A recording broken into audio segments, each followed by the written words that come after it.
Hello, hello everyone! Welcome back to my channel again. So, nandito tayo for another reaction video. Ayan. So, re-reactionan ko ay ang live ni Kalingap Jomar or ni Kuya Jomar. So, ang ating ay dumalaw si Carla sa live ni Jomar.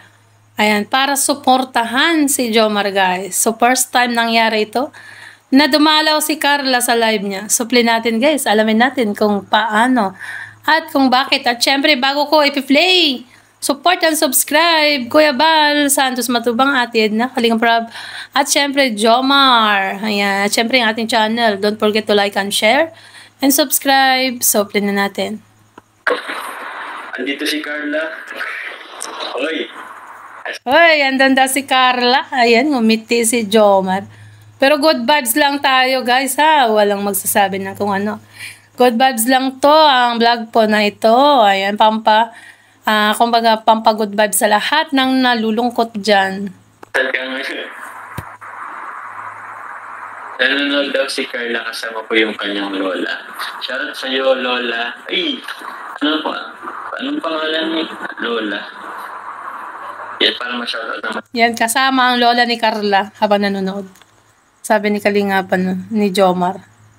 So, di ba? So, isa-shoutout niya sana ang lola ni Carla at para daw. Shoutout naman natin sa lola. Ayan. So, shoutout daw kay lola at kay Carla.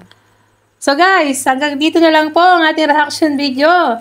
At kung nagustuhan mo ang ating reaction video, click the subscribe button at ang tiny bell. At syempre, support and subscribe. Jomar, Kuya Jomar Vlogs, Kuya Bal Santos Matubang, Ate Edna, Kalingap Rob, at sa lahat ng kanilang kasamang Kalingap Vloggers. At kung gusto nyo ng full video, syempre puntahan nyo ang channel ni Jomar. Ayan. Ilalagay natin sa description below ang kanyang link. So bye guys. Thank you. God bless.